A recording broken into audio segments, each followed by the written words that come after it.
If you are an accountancy company and looking to grow in 2026, but you're uncertain what digital marketing strategies that you should be doing, should you be trying to team up with an SEO agency that works with accountants or a PPC agency that works with accountants?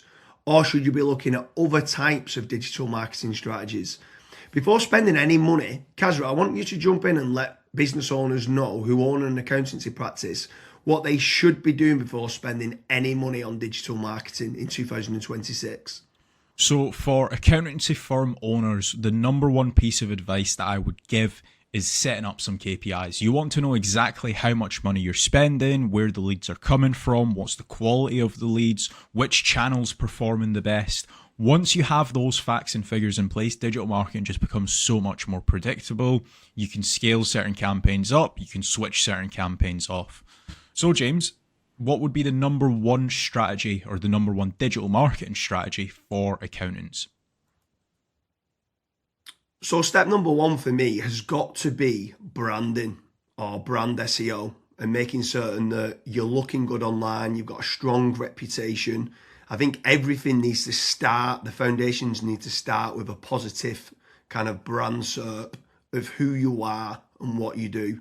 So a SERP stands for Search Engine Results Page, and getting that branding right across the board then can lead on to other things of what you can be doing. It will improve your conversion rate on paid ads or social media. Any leads that you get in, the conversion rate would be good. If at the 11th hour, they're going to decide who you're going to go with, branding, I think, becomes very, very important. So I'd say that's the first thing that people need to get right for all digital marketing strategies. My next strategy is going to be AI visibility. I feel like more and more companies are actually looking into this. So what does ChatGPT, Claude, Gemini, Grok, Perplexity say about your brand or about your business? Is it a positive thing or is it a negative thing? And also trying to figure out what it says about your competitors as well. And obviously trying to improve that's really important. Some people call it AI SEO, some people call it GEO, some people call it LLM optimization. But this is going to be a big thing in 2026 and also in the years to come as well. Yeah, I think that's a huge strategy that people need to be looking at with regards to artificial intelligence. More and more people are obviously using AI. The next one for me is filling in the form at FatRank or Promo SEO, which do a commission-based lead generation service for UK companies looking to grow. I think it's important to be looking at your own digital marketing efforts to generate your own leads, but also if you can use some freelancers and outsource some as well, you've got that diversification of leads. So head on over to fatrank.com, fill in the form and see whether they can help you with a no risk supply of inquiries. Promise you'll also do a very similar performance-based lead generation service as well that you might want to fill in the form with there, and just double check whether you can go and get a third-party lead generation company to top up and start generating you some leads for your business to grow in 2026.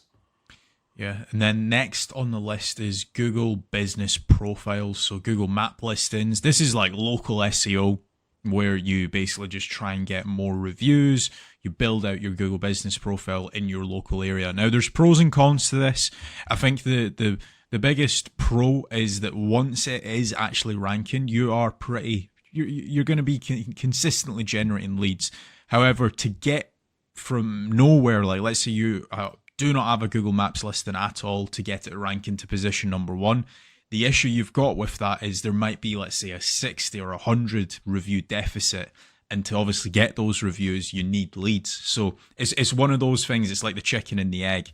I for one just think it's good for personal branding or for branding of your company. So always try and get the Google Maps listing, but you should always know the pros and cons to it as well.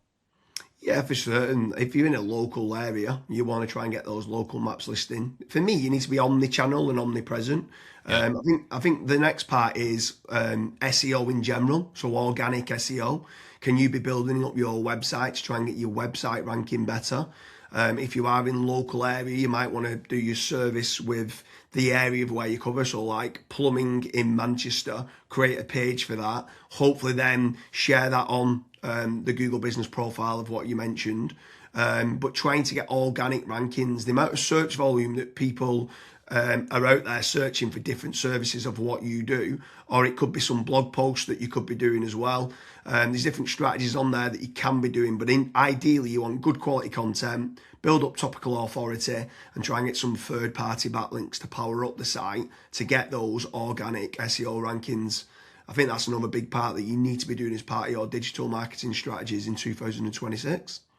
Yeah, and then the next one, which kind of ties back to what you were saying before, James, is obviously organic social media. Now, organic social media, I think it's more of a numbers game. So try to create good content that your audience would actually view. Like I see this time and time again where I look at brands and they've just published maybe 4 or 5 posts on their Instagram profile and they've not been active for 3 years, right? That's not going to drive you sales. But if you can do how-tos, if you can do guides, maybe you can do before and afters, right? If you can do content like that, that way people will see you on socials and they will actually click to actually figure out more about you, fill in the contact form. The caveat to organic social media, yes, it's free to do. It's not like PPC, for example, but it is very much a numbers game. So you want to be consistently uploading, maybe not every day, but at least 3 or 4 times a week. Yeah, for sure. On the subject of social media, paid social ads as well is massive. I'm a massive advocate of the kind of the dollar a day strategy of what people talk about. So if you are going to be taking the time to be posting every day, like you mentioned there, for organic social media, just spending a few pounds on those posts and boosting it. So getting case studies, any awards that you've won as well for reputation, and starting boosting that. You can also be running retargeting ads. So if anyone's clicked through to your website, you can be running retargeting, which is paid social as well. Different places like Meta, so whether that's Facebook and Instagram, you've got Twitter, you've got YouTube, you can be running Pinterest, you can even run in places like Reddit as well, for paid ads. And I think paid social media is still an untapped market for digital marketing strategies. Yeah. The next one is it's probably a love-hate relationship. It's PPC, right? Google AdWords or doing it on Bing, wherever. That's basically the sponsored results. So if you search for a service, it's above local SEO. Now, I have spoken, and both myself and James, we've both spoken to so many business owners that are either they've spent 10, 15, 20,000 pound on it, and they've not had a single result, or they might have had a few leads and it's just not been of quality. Or you've got other guys that have spent hundreds of thousands on it and they're like, it's the best thing that's ever happened to my business. Now, the reason why people are either they absolutely love it or they absolutely hate it is probably down to how it's been set up. Like there's so many different nuances to PPC, like for example, having a really proactive negative keyword list, making certain that you have a set of banned IPs. Like, for example, your competitors could be clicking on your ads and that's deemed as what's called click fraud. Making certain that you've got a high converting landing page, making certain that you KPI your sales team.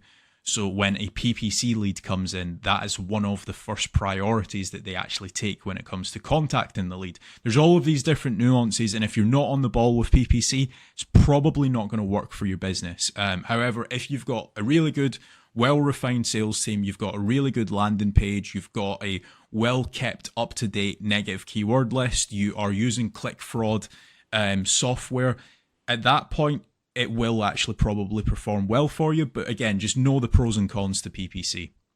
Yeah, for sure. There's certainly pros and cons. There's benefits of using it to get instant leads. But like you said, the amount of people that we speak to that have burnt a lot of budget and not had the inquiries and stuff that's come through as part of the digital marketing is pretty scary. While we're on the subject of paid, obviously we spoke about paid social ads and now you've spoke there about PPC with Google or Bing. I'm going to throw in the mix paid ads on AI platforms. It's not fully rolled out as we're doing this video, but I know that ChatGPT are looking to try and roll out ChatGPT ads. Claude, Perplexity, other kind of LLMs might start rolling it out in 2026. I think if you're one of the early adopters and innovators to get on there, I think you could be getting cheap leads or cheap contact form submissions. So it's something to look out for of doing paid AI listings and ads. I think that could be something to look out for in 2026. Next on the list, and this is a little bit out of control. You do obviously have like forums that you can get your brand mentioned in, like for example Reddit and Quora. That very much comes down to the after fact, like where are your customers that you've been dealing with previously, are they actually raving and shouting about you? If they are, then that's a very good resource of getting other people recommending you. So if you can get that, again, it's a little bit out of your control, but asking for reviews, asking for them to recommend you to friends, to people, that can obviously generate you a decent amount of leads and inquiries as well. Yeah, for sure. And the add-on benefits to places like Reddit is that it's getting cited so much now in the AI overviews. So when you spoke there early on about AI visibility, if you can try to get a positive kind of lot of people talking about the products and services of what you do and some reviews on there, it's indirectly then going to help you, or directly actually is going to help you with AI visibility. And then the last one for me is tradesman websites, so like Check a Trade, Bark, or teaming up with a third party lead generation company. Something I would say with all of these practices, Kazra touched on earlier about making certain that you understand your KPIs and your ROAS, return on ad spend. I think it's very important for business owners that are doing any sort of digital marketing to be tracking how much time and effort's being put into, let's say, running organic social media or running paid ads. Everything should have KPIs put in place. And this is exactly the same then with tradesman websites like Check a Trade, Bark, Rated People, My Builder. These could all be amazing platforms to generate leads that could get you a positive return on investment. And if you do, you should continue to be using those platforms. There's certain lead generation companies out there as well that could generate you quite a lot of leads. They could be using organic SEO or PPC or social media ads to generate you those leads. But if they are getting you a positive return on investment, again, I'm all for it as part of your digital marketing strategies. But I just want to repeat one more time with regards to FatRank and Promo SEO. They do lead generation and they guarantee a return on investment. It's a commission-based lead generation service or performance-based lead generation service. So make sure you head on over there, fill in the form. That could just be one part of generating leads of many. You should be trying to generate your own. You should never have a single point of failure, and you should be trying to get that diversification. But make sure you head on over to Promo SEO or FatRank lead generation service as part of your digital marketing efforts in 2026. Thank you very much, Kazra.